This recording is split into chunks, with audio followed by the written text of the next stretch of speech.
place is nowhere. And it's forever. Ghosts of my life.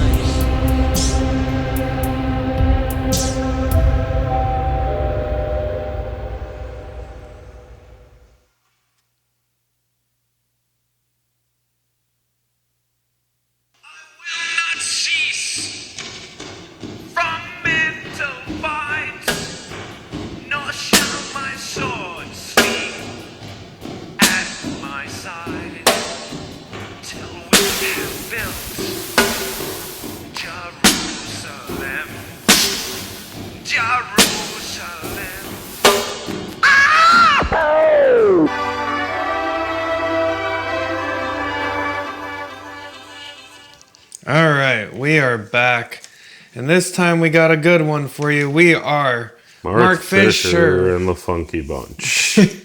We are Lost Futures, a Mark Fisher podcast, and I'm Steven. I'm Marlowe. And we are here doing the penultimate chapter of Ghosts of My Life, Handsworth Songs, and the English Riots. We got a good one for you today, folks. It's kind of a short essay, but Marlowe and I watched Handsworth Songs. Yeah, we actually watched the entire thing for this one. What is Handsworth Songs? Let's start with Handsworth Songs is an art house documentary made about the Handsworth riots. What is the Handsworth Riots? Handsworth Riots were a 1985 series of riots in Birmingham, the Handsworth neighborhood of Birmingham, that took place after a guy was arrested. Handsworth was a largely Black Caribbean and Indian slash Pakistani slash Sri Lankan community. And yeah, that's kind of like all Wikipedia has about the Handsworth riots. And also, while a lovely piece of art, you are not going to learn a whole hell of a lot about the Handsworth riots specifically from watching this documentary. It's not what it's trying to do, and it achieves not doing that. Yeah, so Handsworth Songs is made by the Black Audio Film Collective, and the director was John Akumfa. Yes. Akumfra. Sorry. Who was showing this at the Tate Modern, I think it's a museum in England. In 2011, which was when the London riots of 2011 occurred, which occurred after police killed a black person named Mark Dugan. Right. And there were subsequent riots from August 6th to August 11th in 2011, which saw widespread looting, destruction of property, a whole bunch of arrests and presumably beatings by police. So back in 1986, well, 85, the Handsworth riots from 9/9 to 9/11. In 1985, you had the Handsworth riots. And then 86, this thing came out, and it was just one of those like fucking artsy-fartsy things that like BBC Channel 4 threw money at the time. But it was made by this film collective that had formed like 3 years earlier. If you look them up, clearly their most well-known film. It seems like a lot of their other films basically follow this style. What is their style? Okay, so the way Handsworth Songs basically goes is you get some ethereal, like, kind of moogie music, like little, like, 80s British electronic music over sort of, like, Ken Burnsy still images of, like, riots. Both, like, pictures from the actual Handsworth riots, but also, like, fucking, like, drawings and some, like, old-ass English manuscript of the peasants' uprising and shit. And then it cuts to an interview of a local that you cannot understand because they have an extremely thick patois. And then it does more still images. It then shows a Tory politician going like, what if black people just were cultured instead of rioting? And then it shows a bunch of still images or like static camera shots of like broken down windows and storefronts from the riot. Then it has some like Jamaican-y dance hall music. Then it has more electronica synthy music, and it kind of does that for an hour or so. Yeah. I think is a fair way of describing it. I think there's a more artful way of describing it. Yes, okay, I'm a bit clinical, but yes, it makes me feel things, and it's lovely. It definitely has a lot of heart to it. Absolutely. It doesn't have a lot of narrative to it. No, okay, like this is in fact an art film made by an art collective to be artsy. This is not like a corporate plug in the numbers thing. It is like doing all this for a reason and stuff. It's just what it's doing. It's trying to evoke a feeling. It's trying to give you an understanding beyond a narrative, like kind of this seems to be like trying to imbue you with this understanding of what the unrest really was about, which is in many ways this unspeakable feeling, right? That transcends putting into words. And that's what this film is, in my mind at least, seemingly trying to do. It captures the violence inherent to the problem without banging you over the head with... It kind of bangs you a little bit over the head. I mean, this is a film made by the Black Audio Film Collective. It bangs a little bit on the head. Without banging you over the head with a plot to follow. That's the thing. It's not like reciting information. I honestly barely know what the Handsworth riots are about. It doesn't give you just like the statistics of how many black people are beaten every year. It doesn't give you... That's what I'm talking about banging you over the head with. It gives you this kind of stain of place where you're giving a landscape of information, and then it requires you as the watcher to kind of piece together what's going on, how it connects. Mm-hmm. And I think... with the interviews and stuff, they kind of slowly... kind of almost are arranged to work backwards in time, where the first interview is more talking about the riot, whereas the last interview is more talking about the person who was arrested and when the arrest happened. And in between, there's like the funeral procession. Like, it does tell a story, certainly. It just, does so in a kind of postmodern arty way. Yeah. So that's the background to...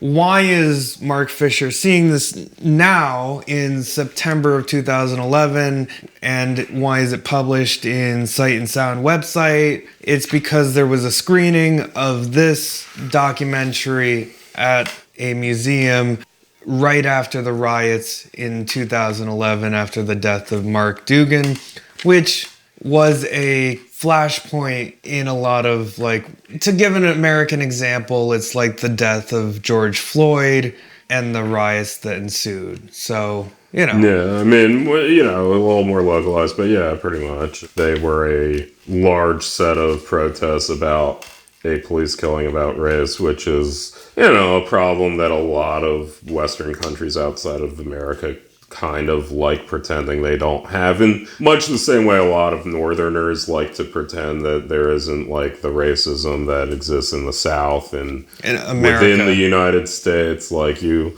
do have, like, in Canada and England, this sort of patronizing like attitude of like, oh well, we're not like that. And so these riots occurring were a pretty big deal. So then what does Mark Fisher have to say about the documentary and what it says about the stain of place, hauntology? I think a good place to start is, why are we watching this film from the past now? But then, like, he has a pretty early realization. The comparison of the past to the present that is implied in this film, and this sort of arguably dialectic that Mark identified of containing both, on the one hand, this notion of liberal progress that it's okay for us to condemn the rioters now because our time is not like the time in 1985. These problems have been dealt with since then. So it's unreasonable to have these riots now, even if I'm comfortable saying the riots happened in the past. And this idea of this progress on race that sort of works in this reactionary way. First of all, he thinks implied by the film, like, or at least how a liberal would view the film today. But at the same time, he very kind of going back to the introduction of this book, identifies also the other thing implied as the medium, and specifically that this was a publicly financed documentary in 1986, and we are past the point where the British government is financing the African Audio Film Collective to make what is, as we pointed out, the Black Audio Film Collective. The Black Audio Film Collective, which is, as we pointed out, like an extremely avant-garde. It's not like unwatchable or anything, but it's very much not holding the audience's hand. It is very much an art project that this person made. It isn't like some little like Vice News documentary. And like the fact that the British government, in the wake of these protests in the middle of Thatcherite England, is still financing shit like this, is also this sort of dialectic of progress that Mark has as this like kind of central question of ontology of, well, can you honestly say we made no progress since the 80s? Well, of course we have. Has the erosion of public spaces contributed to the technologies basically being territorialized by capitalism to the point where this kind of avant-garde film is no longer imaginable under these conditions of neoliberalism? Yeah, and just really trying to identify that the liberal notion is the belief that goes hand in hand with social progress, and that's the thing that he's attempting to attack throughout this entire book, and specifically throughout this chapter. Right, and here we have it, the 1985 denunciations of the riots as senseless acts of criminality, which I think Margaret Thatcher makes in the film. She goes, these senseless acts of criminality. We are upholding a certain British sense of civility. So, do you know whether they're planning a revolution? Enough. Yeah, anyway, so Margaret Thatcher was racist. I think, No. He says that the same way that they condemned it in 1985 could have been done yesterday. Yeah, no, he's definitely making that point. And he says that this is why it is important to resist the casual story that things have progressed, quote unquote, in any simple linear fashion since Handsworth Songs was made. And this goes to what you're saying about liberal progress.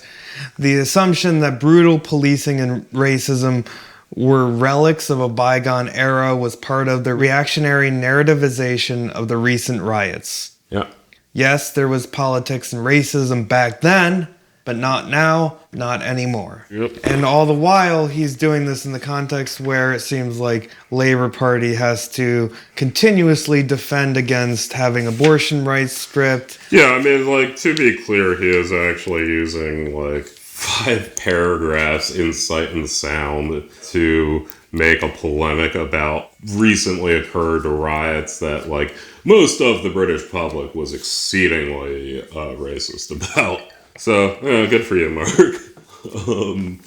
He's one of the good ones, as a friend of ours would say. Yes. Now he makes a point that a lot of progressive politics, activist politics, which I think he's identifying with what 1985 documentary Handsworth Songs represented, has been privatized so that the activists, not necessarily the Black Film Collective, but that have become consultants, have become political consultants. And it's sort of, as you said, the ultimate territorialization by capital, where the commons that were these literal public funded art house documentaries about racism in England are now fucking mandatory work lessons on diversity. And it does remind me a bit of, at least currently, discussions around what is woke. What is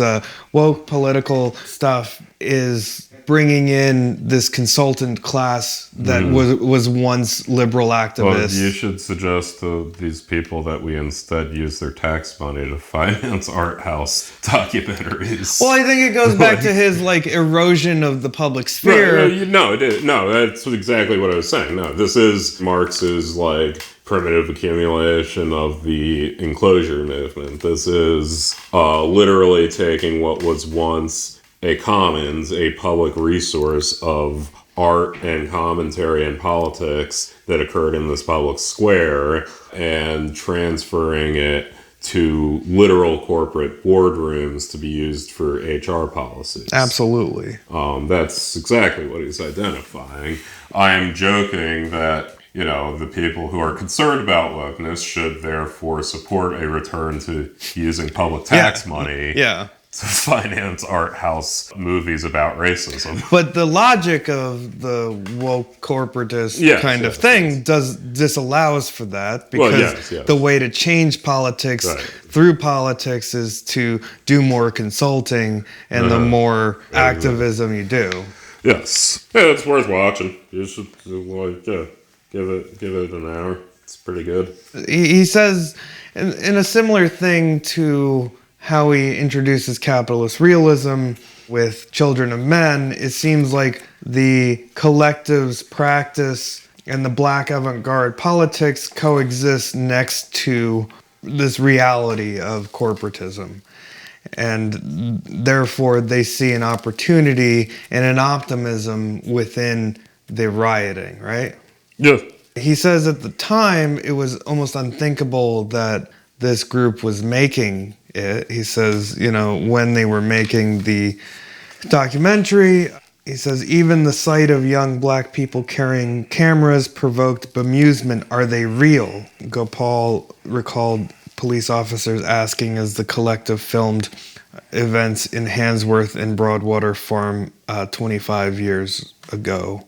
It was almost unthinkable at the time. And now, as you pointed out when you watched it, it almost seems quaint as a product. And that's kind of also an oft-running theme through a lot of these explorations. It's, I don't know, it's commonly almost called the Seinfeld effect, where it's Seinfeld does something revolutionary, but by the time you watch the original Seinfeld episode, that's already a trope. So, watching Casablanca for the first time and going, oh, this is that Looney Tunes episode.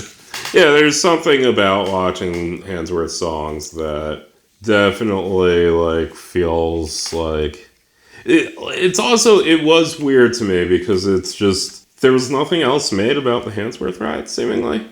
There was an absence of information about it. There's very, there's not a narrative documentary that we found about the Handsworth riots, which is, in today's day and age, literally, you'll have a fucking hour-long documentary about literally everything that happens. But yeah, it does. Well, it's been almost made banal by places like Vice. Right, but if you look up the Handsworth riots, you're going to get Handsworth Songs. That's more famous than the riots. In many ways, it seems, just as a film and as a piece of art.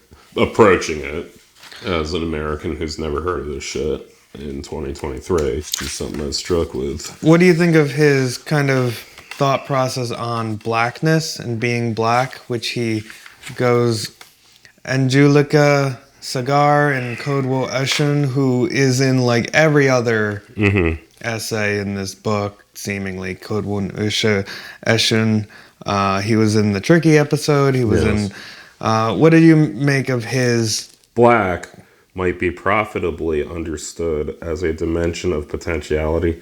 I don't fucking know, man. I need to watch it. I guess, maybe. Well, he then mentions the song that we played at the top, Jerusalem, by Mark Stewart and Mafias, The track makes a bid for an account of Englishness from which quote-unquote blackness, far from being something that can be excluded, becomes instead the only possible fulfillment of the millennial promise of Blake's revolutionary poem. Blake's poem, I'm going to do a reading of right now of Jerusalem, and it's a very good poem. It is called Jerusalem and Did Those Feet in Ancient Times. Jerusalem. And did those feet in ancient time walk upon England's mountains green, and was the holy Lamb of God on England's pleasant pasture seen? And did the countenance divine shine forth upon our clouded hills, and was Jerusalem builded here among these dark satanic mills? Bring me my bow of burning gold, bring me my arrows of desire, bring me my spear, O clouds unfold, bring me my chariot of fire.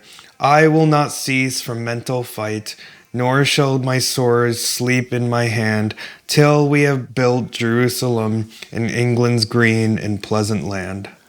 Yeah, heady guy. Yeah, he believed God was talking to him. Yes. But I think a lot of when Mark Fisher brings up Blake's poems and Blake's vision, he definitely brings up an idea of an England that has progressed without the Tories, in what is referred to as Albion, or the psychic Albion, where there is this notion that England at one point in the past had a revolutionary potential built within it, that a conservative colonial force that was full of racism and slavery and also industry, I feel like, is implied by the satanic mills. Yeah, definitely the specter of industrialization and the birth of capitalism made it so it was a point of reaction, a space of reaction. And I think a lot of Mark Fisher's stain of place and his meditations on England as a place are trying to counter narrative this idea that it is purely a place of reaction. Yeah, no, it's kind of, I mean, it feels slightly Heideggerian. Like, it feels like this sort of idea of people of the land kind of thing about it, if you will. I think there's definitely a belief that the land has been corrupted by an industry and by capital. Right. You know, like, I mean, there is sort of this, like, the way you're describing it, there's almost this danger of, like, a fascist narrative of return to what's lost. There absolutely is that, and I think it's supposed to be, that's where I think hauntology comes into it, because hauntology says, okay, there was this revolutionary potential that still exists. Right, right. The old fucking Marxian negation of the negation, negate forward. Right. And that it is no longer returning to, but a forward thinking, a future that could have been, which can still be again. Right, right, yeah. And I think Blake's poetry looks to that in seeing in the way in which he addresses religion as a vehicle for social progress, because he's working within a time of heavy censorship and a time of like extreme moral panic around religion. His idea was to basically invent a new religion to argue for social progress in the face of reaction. And that happened to be basically Gnosticism. Basically Gnosticism, which we've addressed here multiple times. He makes another point here about the sound recording equipment. There is this weird moment during the beginning of the second part of the documentary in Handsworth Songs, where they're asking the people about the making of the documentary, right? Well, no, okay, so what I recall from... it was just something I noticed. It was a community meeting that they were filming, and the speaker at the community meeting began addressing that there were cameras here filming a documentary. And that's what and I just happened to, like, perk up, and I'm like, that's cute. Well, that's what he's discussing here on 224, right? Matheson's sound recording equipment captured one of the most extraordinary moments in the film, an exchange between the floor manager and the producer. Oh, that might have been the long defunct documentary series TVI in the run-up to a special edition of the program, which was about to be filmed in front of Tottenham audience. The exchange reveals that it is not possible to securely delimit merely technical issues from political questions. The producer's anxieties about lighting quickly shade into concerns about the proportion of non-whites in the audience. The matter-of-fact tone of the discussions make this suddenly peak into a reality studio all the more disturbing and illuminating. Okay, yeah. That is the scene, right? No, those are two different scenes. I was thinking of something different. So then what's that scene that he's... That was, it was what was described. They were, like, showing the filming of what was a, like, news show on TV. Oh, yeah. Okay, now I remember. Yeah. And the producer was, like, sort of waxing and waning about, the look of the audience in a very... racist way? Yeah, well, self-serving, like, well, we need to have more blacks in the audience. I'm pretty sure it was, like, otherwise how's this gonna look, or something like that. You know, as Mark Fisher's saying, it's like the blurring of these binaries between technical and political, that it's the producer's job as part of the production of a show that this is as much a thing as lighting, are these political, social questions. So which is the thing he keeps going back to in a lot of these essays about light and dark. All ideology, baby. He ends this essay with a call to arms almost, right? Mm-hmm. Which is, again, as you mentioned, it's pretty extraordinary in Sight and Sound website for him to... Yeah, for, again, a riot that the mainstream press was just fucking putting up on a burning cross. Like... I remember coverage at the time, but you can go back. Like, I mean, American press also wasn't kind to it, but also didn't give a shit because it wasn't in America. But yeah, I mean, British press was like very unforgiving of these riots. He says the screening and the discussion at the Tate was a reminder that mainstream media is not a monolith but a terrain. It wasn't because of the largesse of broadcasters that the BBC and Channel 4 became hosts to popular experimentation between the 60s and 90s. No, this was only possible on the basis of a struggle by forces, which were political at the same time as they were cultural, that the content neither to remain in the margins nor to replicate the existing form of mainstream. Handsworth Songs is a glorious artifact of that struggle and a call for us to resume it. Yeah, yep. That's, to be clear, that's how Mark ends like 3/4 of his essays. But yes. All right. Next time, we're going to talk to you about a more boring, more artsy, more Britishy. Yeah, they have big knobs that say art, boring, and British, and they turn them all the way.